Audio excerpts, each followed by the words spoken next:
প্রথম শ্রেণী বিষয় গণিত অধ্যায় ১ পৃষ্ঠা ১ তুলনা করি। কম বেশি পাশাপাশি ছবি তুলনা করে কম বেশি বলি। এখানে যে দুটি আছে এই দুটির মধ্যে এটা হচ্ছে কম আর এটা হচ্ছে বেশি। তারপর এই দুটির মধ্যে এটা হচ্ছে বেশি আর এটা হচ্ছে কম।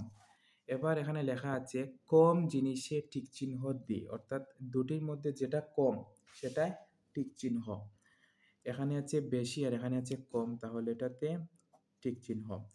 তারপর এই দুটির মধ্যে এটা হচ্ছে কম আর এটা হচ্ছে বেশি। এখানে বলা হয়েছে যে বেশি যেটা সেই বেশিটাতে টিক চিহ্ন, বেশি হচ্ছে এটা তাই বেশিটাতে টিক চিহ্ন। তারপর বলা হয়েছে কম যেটা, এই কম যেটা সেটাতে টিক চিহ্ন। এই দুটির মধ্যে এটা হচ্ছে কম তাই এটাতে টিক চিহ্ন। একইভাবে এখানে বলা হচ্ছে বেশি, বেশি যেটা সেটাতে টিক চিহ্ন। এই দুটির মধ্যে কোনটা বেশি? এটা, তাহলে এটাতে টিক চিহ্ন। পৃষ্ঠা ২ ছোট বড়। এখানে দুটি আছে, একটি ছোট একটি বড়। ফুটবল আর ক্রিকেট বলের মধ্যে ক্রিকেট বল যেটা সেটা হচ্ছে ছোট। তারপর দুটি পেন্সিলের মধ্যে এই পেন্সিল হচ্ছে ছোট। এবার লেখা আছে ছোটটিতে টিক চিহ্ন দিন। এই দুটির মধ্যে ছোট হচ্ছে এটা তাই এটাতে টিক চিহ্ন। এই দুটির মধ্যে ছোট হচ্ছে এটা তাই এটিতে আমরা টিক চিহ্ন দেব না, কারণ এখানে বলা হয়েছে যে বড়টিতে টিক চিহ্ন, তাই আমরা বড় কোনটি? এটি, তাই বড়টিতে টিক চিহ্ন। খাটো লম্বা। এবার লম্বা আর খাটো আমরা দেখতে পাচ্ছি দুটির মধ্যে এটি হচ্ছে খাটো আর এটি হচ্ছে লম্বা। এই দুটির মধ্যে এটা হচ্ছে লম্বা আর এটা হচ্ছে খাটো। এবার বলা হয়েছে যে খাটো জিনিসে টিক চিহ্ন দিই। এই দুটির মধ্যে যেটা যেটা খাটো সেটাই টিক চিহ্ন। এই দুটির মধ্যে আমরা দেখতে পাচ্ছি এটা হচ্ছে খাটো তাই এটাতে টিক চিহ্ন। একইভাবে এই দুটির মধ্যে বলা হয়েছে যে লম্বা যেটা, লম্বাতে টিক চিহ্ন। লম্বা হচ্ছে এটা তাই এটাতে টিক চিহ্ন। তোমরা এভাবে ছোট বড় কম বেশি লম্বা খাটো হালকা ভারী এগুলো এভাবে করার চেষ্টা করবে। এবার আমরা চলে যাব ৬ পৃষ্ঠায়। এখানে লেখা আছে দাগ টেনে সমান সংখ্যক ছবি মিল করি। এখানে আছে আম দুটি আর এখানে কোন জায়গায় দুটি আছে দেখতে হবে। এখানে আছে ছাতা দুটি, তাহলে এই দুইটি আর এই দুইটি মিলে গেল তাই আমরা দাগ টেনে মিল করেছি, অর্থাৎ তারা মিল করে দেখিয়েছে। তারপর এখানে আছে চারটি, ১ ২ ৩ ৪। এভাবে এই জায়গায় কোথায় ৪ আছে? এই যে ১ ২ ৩ ৪, তাহলে এটা এভাবে যাবে। এভাবে এখানে আছে ফুটবল একটি, এবার এখানে একটি কোথায় আছে? এই যে ১, তাহলে এভাবে ১।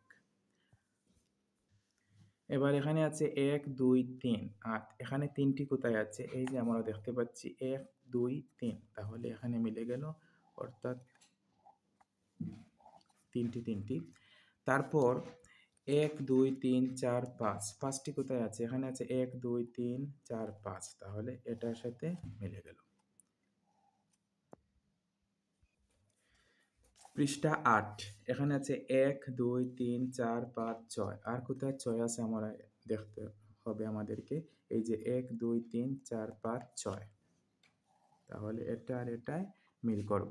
তারপর ১ ২ ৩ ৪ ৫ ৬ ৭ ৮ ৯, তাহলে ৯টি কোথায় আছে? এখানে আছে ১ ২ ৩ ৪ ৫ ৬ ৭, এখানে আছে ১ ২ ৩ ৪ ৫ ৬ ৭ ৮, এখানে আছে ১ ২ ৩ ৪ ৫ ৬ ৭ ৮ ৯, তাহলে এখানে আছে ৯টি, তাহলে এটা এটার সাথে মিলবে।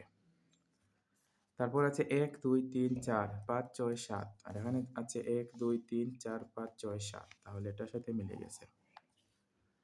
এবার এখানে ১ ২ ৩ ৪ ৫ ৬ ৭ ৮ ৯ ১০, আর এখানে আছে ১ ২ ৩ ৪ ৫ ৬ ৭ ৮ ৯ ১০, তাহলে মিলে গেল ১০এ ১০এ। এবার ১ ২ ৩ ৪ ৫ ৬ ৭ ৮, ১ ২ ৩ ৪ ৫ ৬ ৭ ৮ মিলে গেছে, অর্থাৎ এটা আর এটা মিলে গেল। পৃষ্ঠা ১৪, ছবি গণনা করি ও খালি ঘরে সংখ্যা লিখি। এখানে একটি আছে তাই এখানে ১ লেখা হয়েছে। এখানে ১ ২ ৩, ৩টি, অর্থাৎ এখানে ৩। একইভাবে এখানে আছে ২টি তাই ২, এখানে আছে ১ ২ ৩, তাহলে ৩। এখানে আছে ১ ২ ৩ ৪ ৫, তাই এখানে ৫। এখানে আছে ১ তাই ১, এখানে আছে ১ ২ ৩ ৪ তাই ৪, এখানে ১ ২ তাই ২, এখানে আছে ১ ২ ৩ ৪ ৫ তাই ৫, এখানে আছে ১ ২ ৩ ৪ ৫ তাই 5, এখানে শুধু 1 তাই 1, এখানে 1 2 3 4 তাই 4, এখানে আছে 1 2 তাই 2, এখানে 1 2 3 4 তাই 4, 1 2 3 তাই 3। পরবর্তী ক্লাসে আমরা সংখ্যাগুলো কোন ক্রমে সাজানো আছে তা বলার চেষ্টা করব, অর্থাৎ কম থেকে বেশি, বেশি থেকে কম এগুলো করার চেষ্টা করব। আজ এই পর্যন্ত। ধন্যবাদ সবাইকে।